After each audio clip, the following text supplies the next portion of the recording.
میری بات سمجھو. میں نے کئی بار حضرات سے عرض کیا ہے میری گفتگو کا طریقہ اور سٹائل ایسا ہے کہ بندہ ہنستا رہتا ہے اور سنتا رہتا ہے. خدا کی قسم میں اپنی گفتگو ہنسانے کے لیے نہیں کرتا. قسم سے اوپر کیا ہوتا ہے, میں ہنسانے کے لیے نہیں کرتا, میں سمجھانے کے لیے کرتا ہوں. میرے ہاں دیکھو 4 نکاح ہیں, میرا کوئی ایک بیان بھی نہیں ہے کہ جس میں میں ترغیب دیتا ہوں کہ آپ زائد نکاح کرو. اس کی وجہ یہ نہیں ہے کہ میرے گھر میں پریشانی ہے, اس کی وجہ یہ کہ آپ اس کو سنبھال نہیں سکیں گے. جب آپ نہیں سنبھال سکیں گے تو میں آپ کو کیوں ترغیب دوں, میں آپ کو کیوں اس طرح متوجہ کروں. اتنی بات میں ضرور کہتا ہوں کہ اگر کوئی شخص دوسرا نکاح کر لے آپ اس کو برا نہ سمجھو, بس وہ اتنی محنت ہونی چاہیے. خیر, تو نام کیا ہے جماعت المسلمین اور کام کیا ہے جماعت المکفرین. اب یہ چھوٹی فتنی تھی, علماء نے کہ ان کی حیثیت کیا ہے, یہ تو 2-4 بندے ہیں, ان کو تو وجود ہی نہیں ہے. نتیجہ کیا نکلا, آج کراچی میں ان کا اجتماع ہوتا ہے تو بڑے بڑے بینر پورے کراچی لگے ہوتے ہیں. میں نے کہا دیکھو فتنہ بن گئی نا, فتنہ بننے سے پہلے فتنی کا تعاقب کرو اور اس کو فتنہ مت بننے دو. تو انہوں نے یہ مسئلہ کھڑا کیا ہے کہ اللہ کی ذات کے لیے لفظ خدا کا استعمال نہیں ہونا چاہیے. میں اب سمجھانے لگا ہوں, پہلے یہ بات سمجھو کہ یہ مہم کیوں چلی ہے. یہ مہم کیوں چلی ہے کہ اللہ کے لفظ خدا کا استعمال نہ کرو, یہ انہوں نے شروع کی ہے. اس کی وجہ میں یہ بات بڑے شرح صدر کے ساتھ کہتا ہوں کہ اس وقت کرۂ ارض میں علماء حق علماء دیوبند ہیں. میں شرح صدر کے ساتھ کہتا ہوں علماء حق علماء دیوبند ہیں. علماء دیوبند کا معنی یہ نہیں ہے کہ ہم شباف حنابلہ مالکیہ کی تردید کرتے ہیں. علماء دیوبند کا معنی یہ ہے کہ جو عقائد علماء اہل سنت والجماعت علماء دیوبند کے ہیں نا, یہی عقائد برحق ہیں.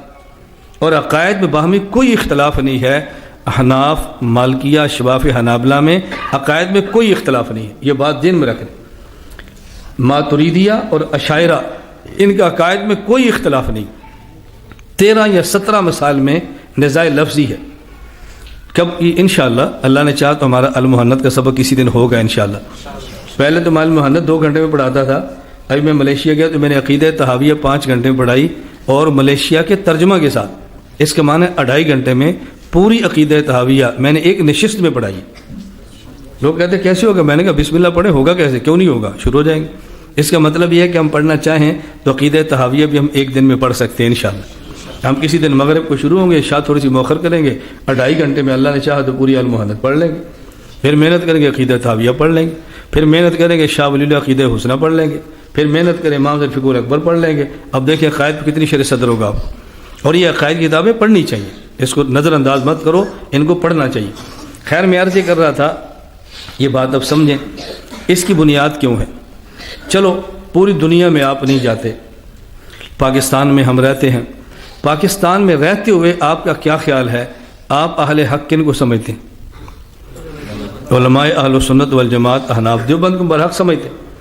اب چونکہ علماء اہل سنت والجماعت علماء دیوبند وہ ہیں کہ جن کی وجہ سے تعلیم کا کام بھی ہو رہا ہے, صحیح تعلیم کا, عقائد کا کام بھی ہو رہا ہے, صحیح عقائد کا, دعوت تبلیغ کا کام بھی ہو رہا ہے, جہاد کا کام بھی ہو رہا ہے, سیاست کا کام بھی ہو رہا ہے, خانقاہ کا کام بھی ہو رہا ہے, تصنیف و تحقیق کا کام بھی ہو رہا ہے. تو جتنے کام اس وقت دینی تھے وہ سب علماء دیوبند سے اللہ لے رہے ہیں نا.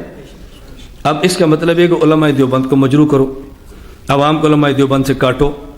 ہم ہنگامی کام کرتے ہیں اور ہمارا مخالف ہنگامی کام نہیں کرتا, وہاں تھنک ٹینک بیٹھتے ہیں, وہاں دماغ بیٹھتا ہے, اربوں کا بجٹ ہوتا ہے اور لمبا پلان بنتا ہے کہ ان کے کس بات پر رد کریں, کس بات کو عوام کے سامنے لائیں, کون سا سوچا چھوڑیں, کس طرح عوام ان سے دور کی جائے. یہ بنیادیں بنا کر کام ہوتا ہے. اب چونکہ علماء دیوبند علماء حق ہیں, علماء دیوبند پاکستان میں خصوصاً دنیا میں عموماً دین کا کام کر رہے ہیں. سیدھا کہہ دو علماء دیوبند غلط ہیں تو لوگ کیسے مانیں گے؟ ایک آدمی داڑھی منڈاتا ہے, نماز نہیں پڑھتا, سود کھاتا ہے, زنا کرتا ہے, گانے سنتا ہے, تبلیغی جماعت سے لگا ہے, گانے چھوڑ دیے, سود سے توبہ ہو گئی, داڑھی رکھ لی, نمازی بن گیا. اس سے کہہ دو تبلیغ والے غلط ہیں, وہ مانے گا؟ اب کیسے بتائیں غلط ہے؟ اس کو کاٹ رہے ہیں نا تبلیغ والے, کیسے کاٹیں؟ اب اس کاٹنے کے لیے کوئی پلان بننا چاہیے نا, بھی کاٹے کیسے. اس کو شک پڑے گا یار میں نے تو بہت بڑا غلط کام کیا ہے, جن کو میں ٹھیک سمجھوں تو خود غلط ہے. اب ان کو کاٹنے کے لیے طرز کیا اختیار ہوگا؟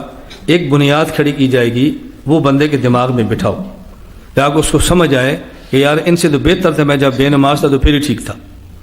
ٹھیک ہے میں نماز نہیں پڑھتا لیکن میرا عقیدہ تو ٹھیک تھا. اب کسی بندے کو پہلے یہ بات سمجھا لو کہ دیکھو عقیدہ ٹھیک ہو تو داڑھی کا فائدہ ہے، عقیدہ ٹھیک ہو تو نماز کا فائدہ ہے، عقیدہ ٹھیک ہو تو چلے کا فائدہ ہے، عقیدہ ٹھیک ہو تو فلاں چیز کا فائدہ ہے، عقیدہ غلط تو کچھ بھی فائدہ نہیں. یہ آپ پٹی پڑھا لیں گے تو پٹی اس کو سبق یاد ہو گیا نا. اب اس کو یہ سبق سمجھانے کے بعد اگلا سبق کیا ہوگا؟ اب دیکھو کون کون سے عقائد غلط ہیں. مثلا اللہ کی ذات کے لیے خدا کا لفظ استعمال کرنا یہ ٹھیک نہیں ہے، اس سے شرک کی بو آتی ہے، اس سے شرک کی بو آتی ہے. بندہ خدا کہتا رہے نا، نمازیں پڑھتا رہے تو فائدہ ہی کچھ نہیں، کیونکہ مشرک جو ہے روزے بھی رکھتا رہے تو فائدہ ہی کوئی نہیں، مشرک جو ہے.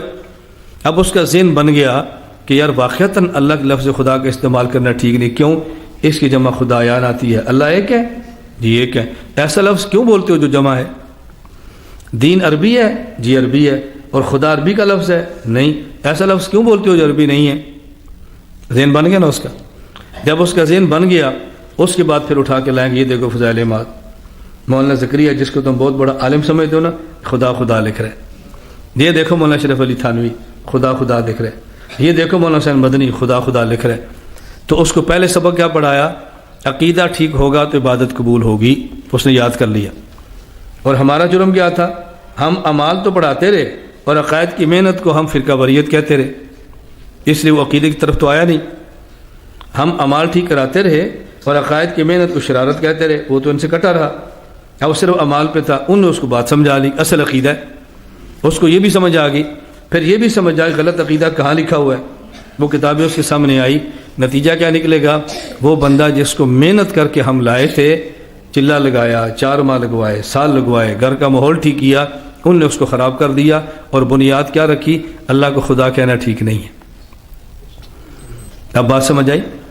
یہ بنیاد تھی علماء دیوبند سے دور کرنے کے لیے ایک بنیاد قائم کی گئی. یہ ٹھیک نہیں ہے تو کٹ گیا. میں اب صرف اس وقت ایک عقیدے پر بات کر رہا ہوں. بہت ساری چیزیں ہیں. مثلا پہلے بات سمجھائی گئی، شاید یہ بات آپ کو یوں نہ سمجھ آئے.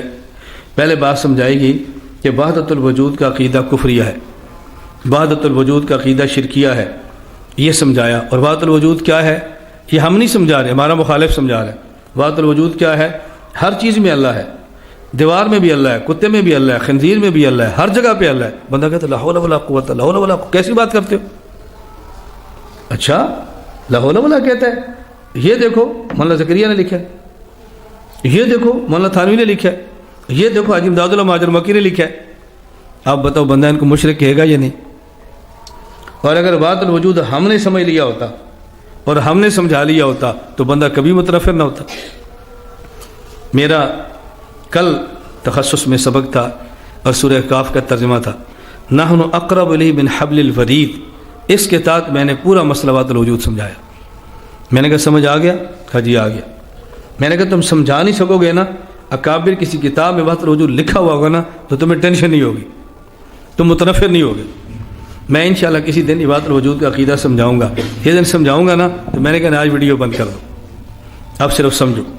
کیوں؟ اس میں پیچیدگیاں ایسی ہوتی ہیں کہ عوام کو سمجھانا مشکل ہوتا ہے. بہت ساری باتیں ایسی ہوتی ہیں کہ آدمی خواص کو سمجھا سکتا ہے، عوام کے لیے بہت عجیب سی بات ہوتی ہے. اب یہ اس پر عنوان نہیں ہے، میں کسی مجلس سے مستقل اس پر مثالیں دوں گا کہ دیکھو یہ مثال علماء میں دو تو ٹھیک ہے، یہ مثال عوام میں دو تو ٹھیک نہیں ہے، طلباء میں کہہ دو ٹھیک ہے، فلاں جگہ پہ کہہ دو تو ٹھیک نہیں ہے. اتنی اس پر مثالیں موجود ہیں نا کہ آپ کا دل گواہی دے گا ہاں یہ بات ٹھیک ہو رہی. میں خیر یہ عرض کر رہا تھا کہ اب یہ جو عنوان تھا کہ اللہ کو خدا نہیں کہنا چاہیے، اس کی بنیاد اکابرین تبلیغ سے کاٹنے کے لیے تھی یا جوڑنے کے لیے تھی؟ کاٹنے. کیونکہ ہمارا فن ہے، ہم سمجھتے ہیں فتنہ کیوں ہے، اس لیے ہم نے امت کو اکابرین تبلیغ سے جوڑنا ہے. اپنے حضرت شیخ زکریا سے، اکابرین جمعیت سے، اکابرین وفاق سے، اکابرین دیوبند سے ہم نے جوڑنا ہے. تو ہمارے اکابر نے جو لکھا ہے ہم اس پر صفائی دیں گے، اس پر تردید نہیں کریں گے. اب میں آپ سے پوچھتا ہوں کہ جب آپ یہ بات سمجھ جاؤ گے کہ اللہ کے لیے خدا کا لفظ استعمال کرنا جائز ہے، سمجھ آ گیا آپ کو؟ بولو آ گیا؟ اچھا اب میں آپ سے پوچھ رہا ہوں کہ جب میں یہ کہتا ہوں اللہ کے لفظ خدا کا استعمال کرنا جائز ہے، یہ میری تحقیق ہے یا میں نقل کر رہا ہوں؟ یہ میری رائے ہے میرے اکابر کی ہے؟ اس سے لوگ اکابر سے جڑ جائیں گے یا ٹوٹ جائیں گے؟ اور میں آپ کو سمجھا رہا ہوں اللہ کے لفظ خدا کا استعمال مت کرو. اب اکابر سے جڑ جائیں گے یا ٹوٹ جائیں گے؟ تو میری محنت پوری دنیا میں جوڑنے کی ہے، توڑنے کی نہیں ہے۔ فرق صرف کہ ہم چونکہ قریب آ کر دیکھتے نہیں ہیں، ہوگا کیا؟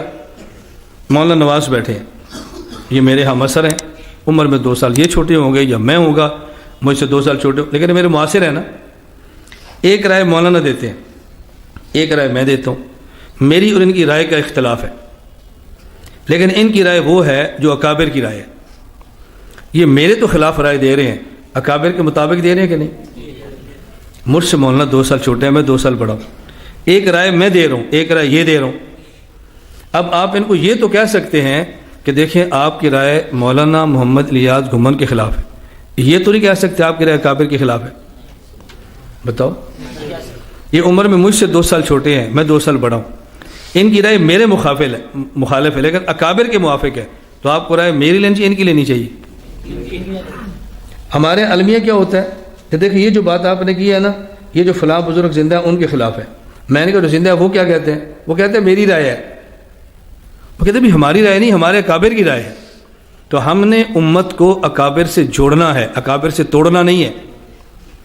ہم نے اپنے مسلک پر امت کو کھڑا کرنا ہے، اپنے مسلک سے امت کو دور نہیں کرنا۔ ہم محقق نہ بنے، ہم ناقل بنے۔ ہم محقق بنیں گے تو فساد ہوگا، اور ہم ناقل بنیں گے تو امت کی اصلاح ہوگی انشاءاللہ العزیز۔ یہ بات آپ کو سمجھ آ گئی؟